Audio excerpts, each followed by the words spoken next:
We haven't paid the transportation incentive days either. No, not yet. Is that encumbered in this amount that you're anticipating? I'd have to check with Cheryl. I think she may have paid at this payroll that we're having tomorrow. I have to check with her. And it would be included in these numbers, but I'm not 100% positive if she paid that or not out yet. Okay, what about the electricity line? Because we still have $14,000 encumbered in that, and we've only got 1 month left to go. So it looks like there might be money left there too. Yeah, there might be. I'm assuming the electric bills are running about between $3,000 and $4,000 a month. June will probably be a little bit higher if they're using air conditioning. But I think that's pretty well covered. I'm going to contact DF Richard and the propane company to come in and fill up the tanks at the end of the month. If they'll do it for us at the same price we were locked in for. Do we want to do that? Because we're over budget on gas.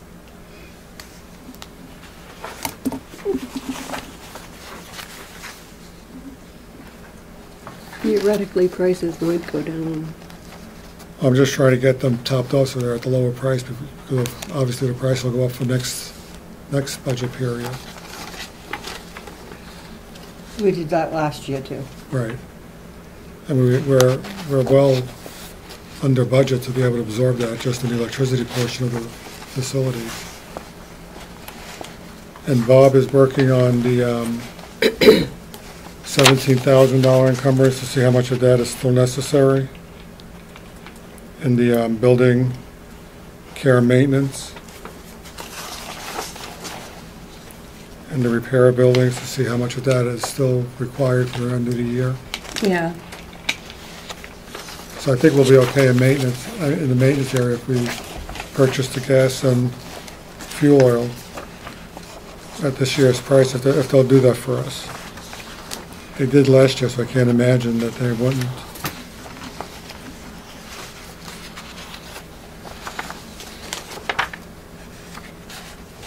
I think that's all I have.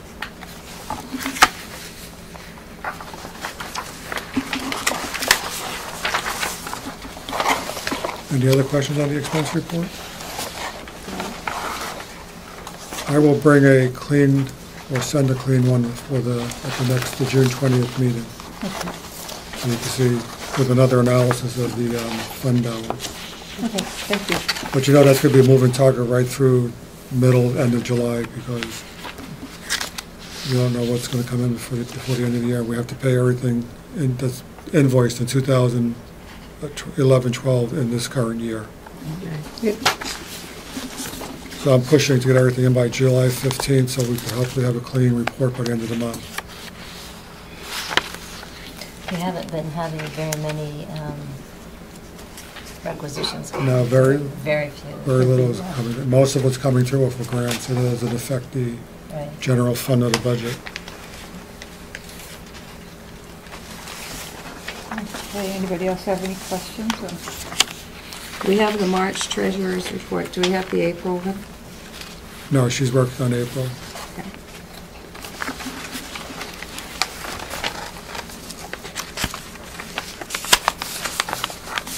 Any questions on the treasurer's report?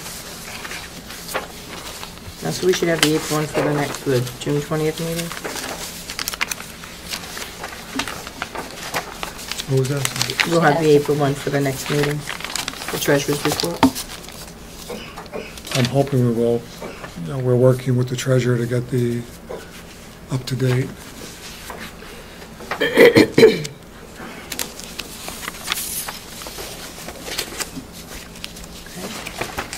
Any other questions on the treasurer's report? Just for the board's information, I got the wire transfers working between Profile Bank and TD Bank North, or TD Bank. Oh, good. Oh, that's awesome. So that's finally in place. It took a while, but we finally got it worked out. It'll make it a lot easier. So what I'm going to be doing with that is transferring the money from Profile to TD Bank on a monthly basis. Sounds good. Anything else for reports? You want to do this, wait a minute, it's on a different thing, never mind. Anything else for financial report? Anything else, Andrew? Now, Howie told me today that him and Denny are going to be looking into, or talking with TD Bank about our investment policies. My understanding from Teresa from the town is that we're meeting with TD Bank and Citizens Bank, because I guess the town has been having some issues with TD Bank. And they want me to be at the meeting, so because the town decides to go with Citizens Bank, it would make sense for the school to go with Citizens as well. Right. It's just that in New Hampshire, there's not many banks that are available for this type of the lockbox and stuff. Profile doesn't offer that, and you want to get a bank that's at least within the geographic area. Teresa was going to check with Laconia, which is becoming now Bank of New Hampshire. Yeah, just transfer. Just to get, so we can get different perspectives from the three banks of what they have to offer to us. Okay. Because I know I had a lot of trouble with TD Bank just getting the ACH in place. Okay. Student activity counts.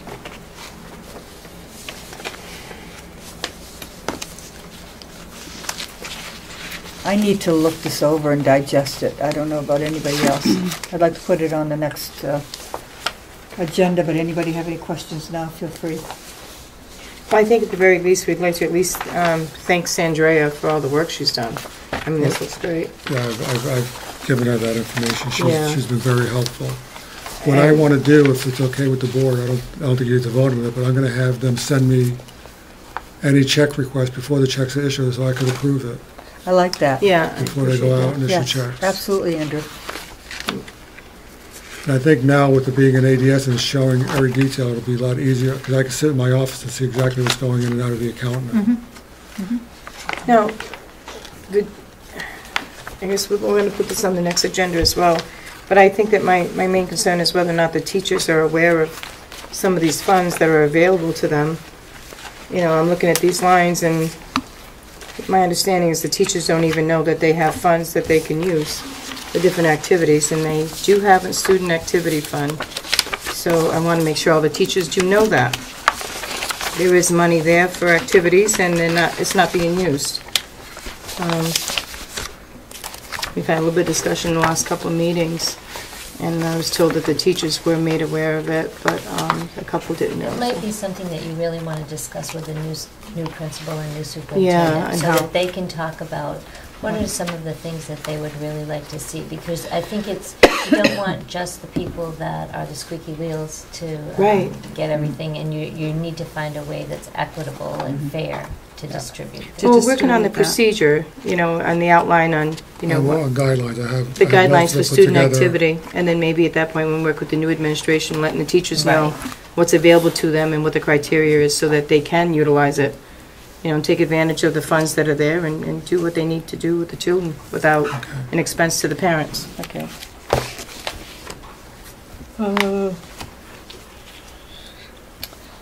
SAU 64.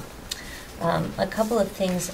I wanted to see if you would give me permission for hiring until the end of June, and then give that to Jay McIntyre during the summer, so that positions can be filled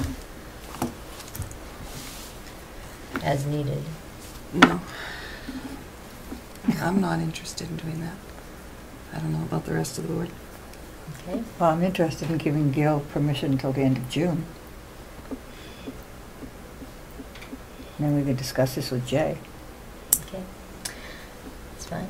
Does anybody agree with that, or What have we got left for hiring? Nurse and science. science? And I'm willing to give her that. That's fine, to the end of June. Do you need Okay. a vote on that? I think I do. I Okay. think I do. Can I have a motion to let Gil have permission to hire So moved. until the end of June? Can I have a Mhm. second?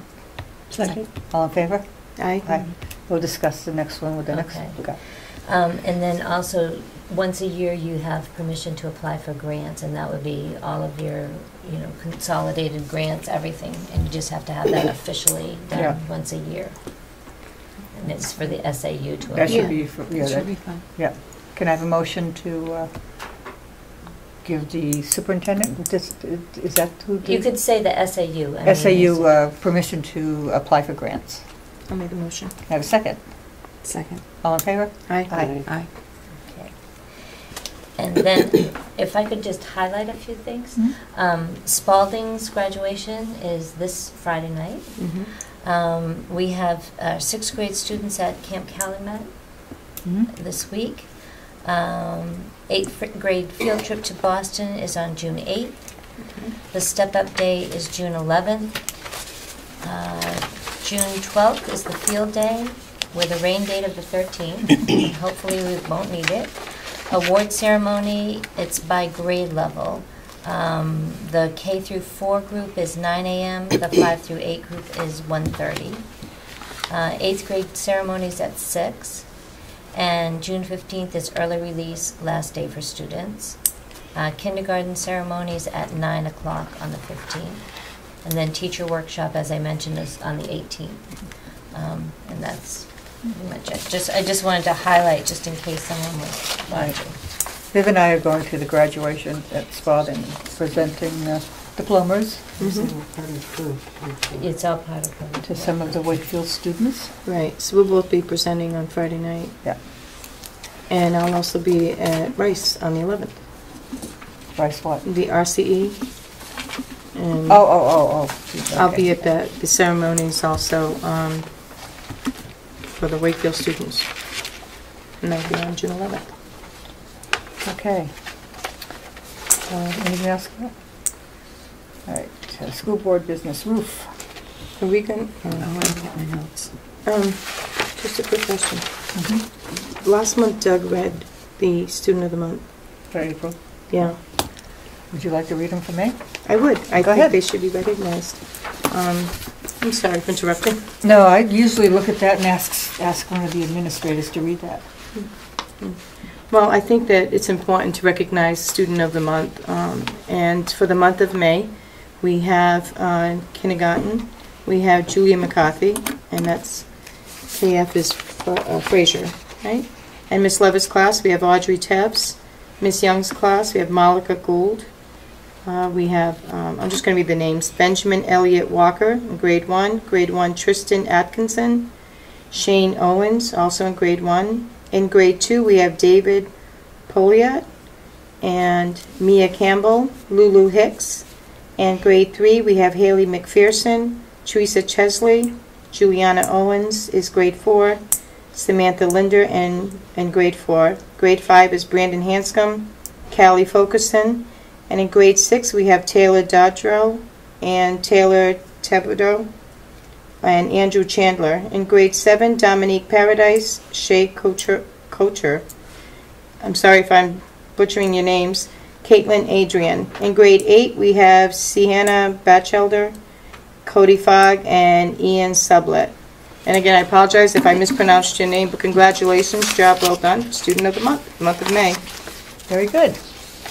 Okay, Judy Roof.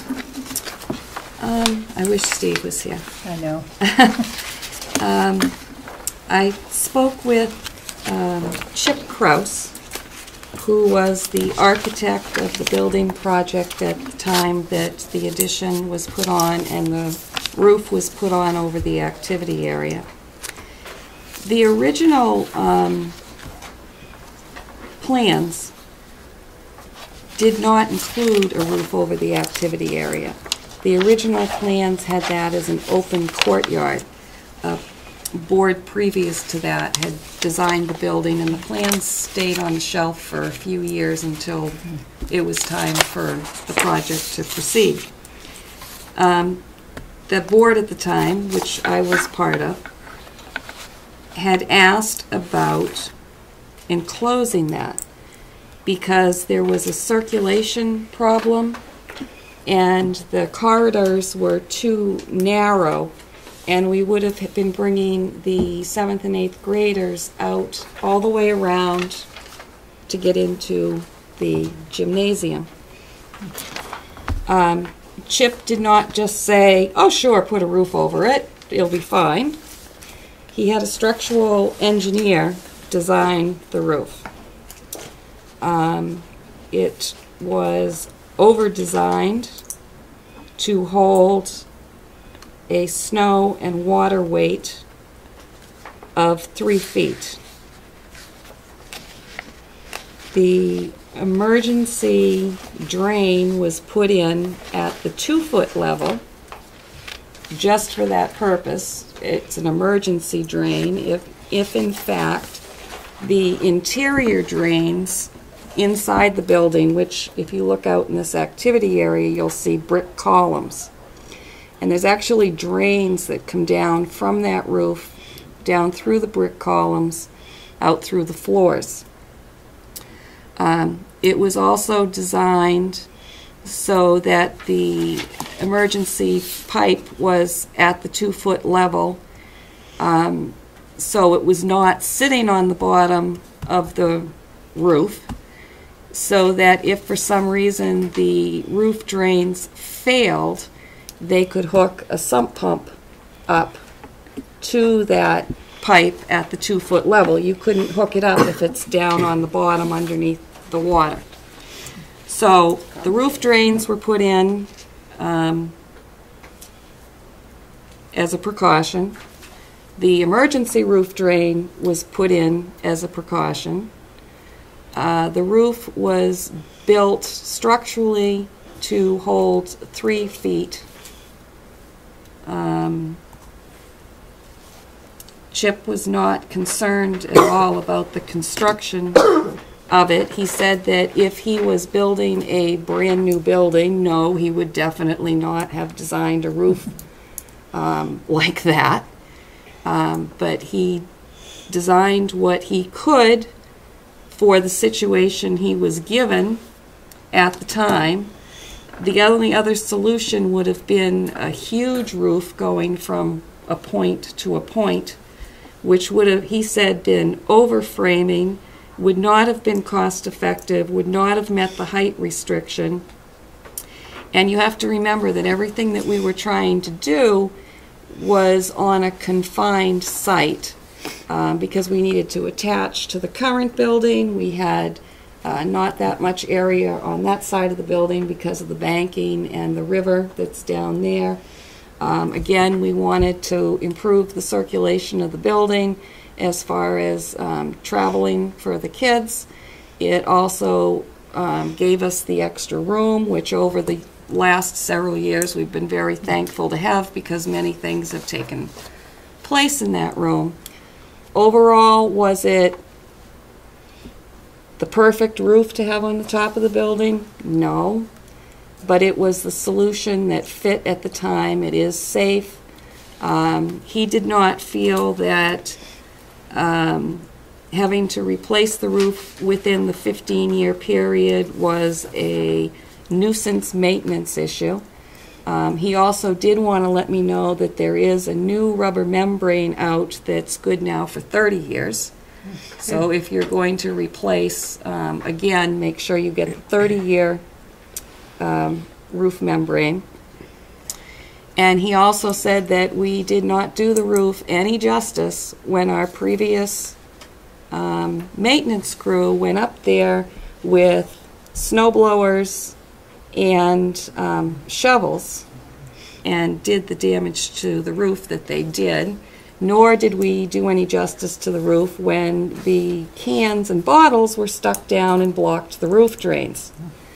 And he said that the roof drains should be inspected every 6 months. So he said we should not be putting a snowblower on that membrane at all. Okay, that has to go into the maintenance information. Right. Inspecting those roof drains every 6 months should be something that... Oh, and the other thing he told me he did was when he hooked up the drains coming down through these columns in the activity area, he hooked it to 2 separate drains going out, because he didn't want everything draining into one pipe. If something happened to that one pipe, Right. then it would all back up, so that there's more than one drain that's exiting from.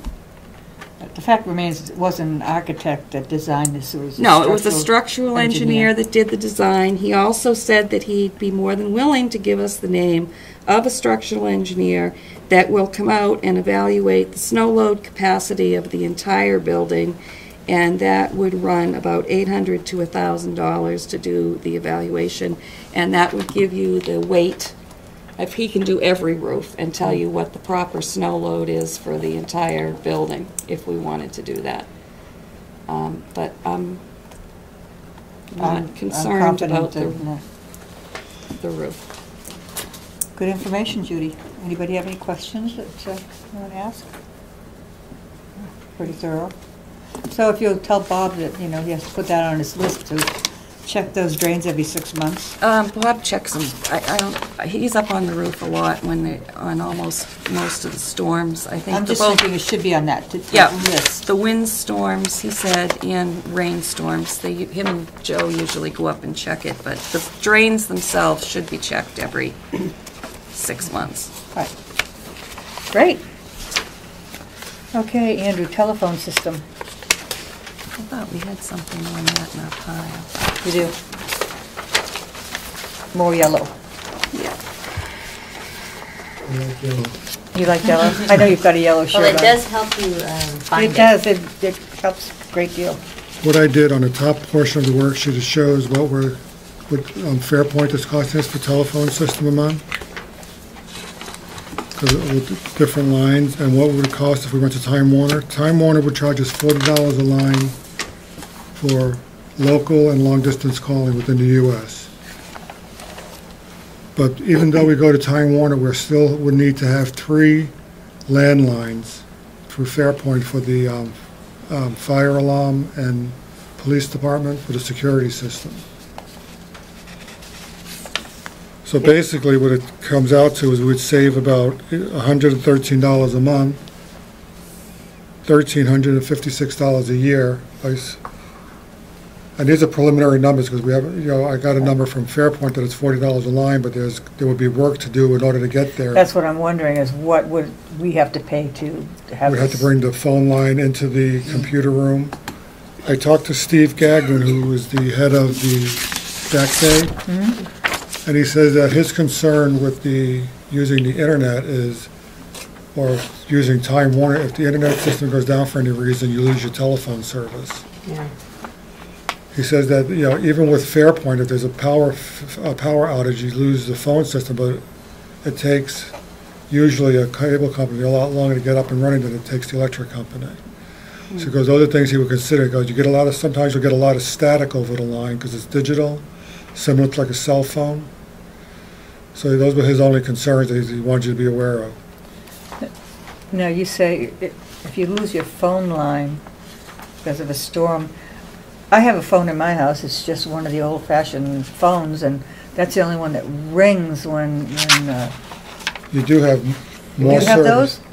I have a Comcast, but what I do is I plug in a regular phone, but it only lasts an hour or so, because once the Comcast battery, which is my cable company, goes out, you lose your phone service.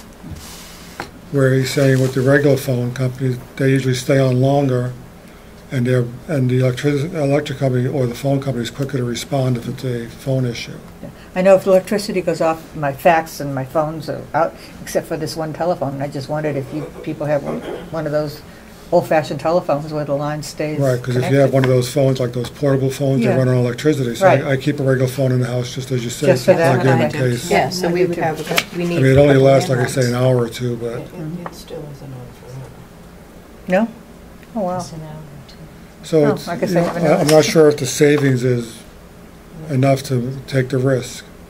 Doesn't sound like it would be if it's gonna cost us to make the changes, Right. right? Because in order to do this, for $100 savings, you said we still have to do a lot of work, we have to bring different lines in, and We what still is have the to- cost Well, involved the in 3 that? lines that we would have to keep is included in the $100 a month savings. What about the cost of making whatever the changes? Well, I'd have to contact Yeah. Fairpoint, and I didn't want to do that until Right. Yeah. we knew if it was worth even going to, because they'd have to reroute the phone lines into I through the think cable. the That major sounds- reason for the increase in telephone is because the SAU is located in Milton now, and it's a toll call. They won't give us any rake off or any, they won't make this a regular call.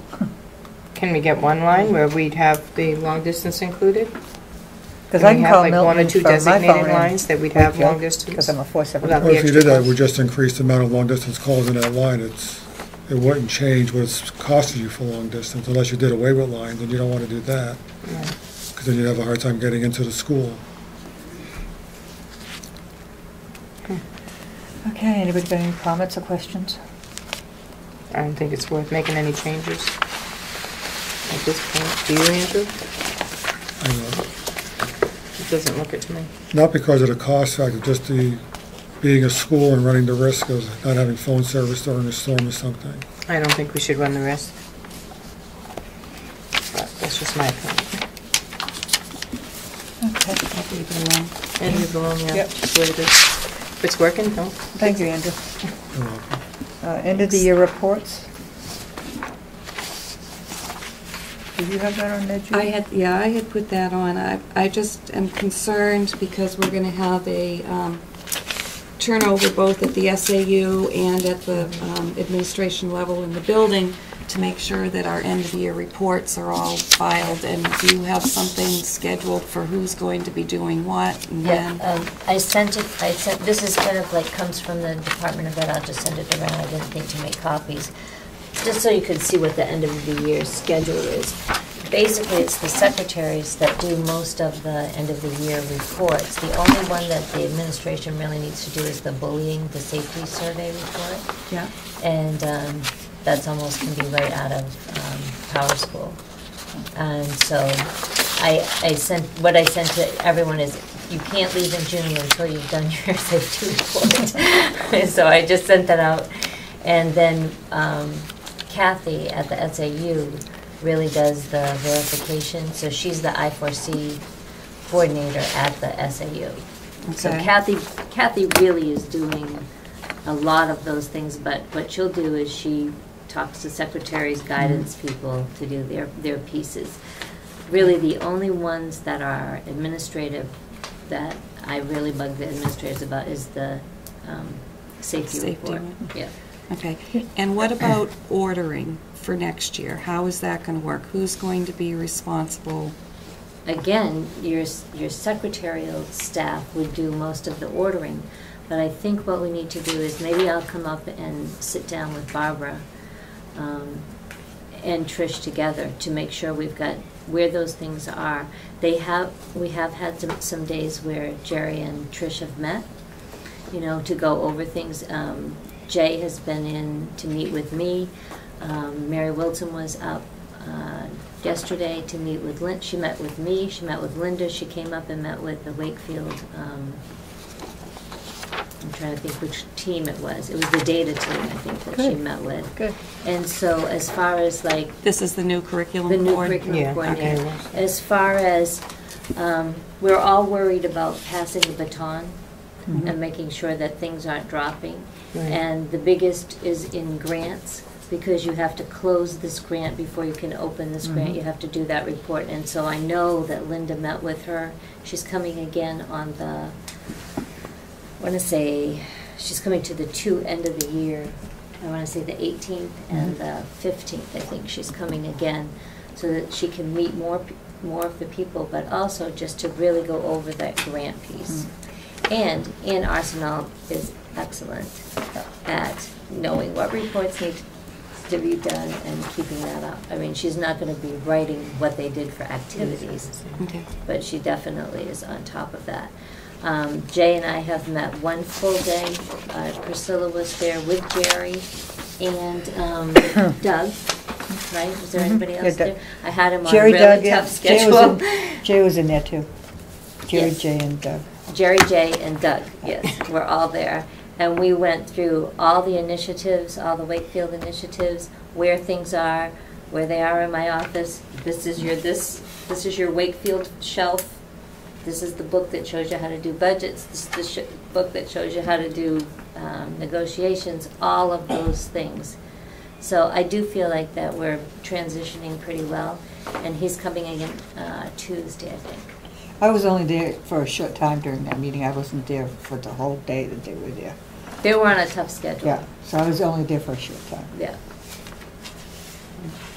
And I'm just concerned about making sure the new social studies curriculum gets Linda? ordered. Linda's on top of that. Okay, So- and our SES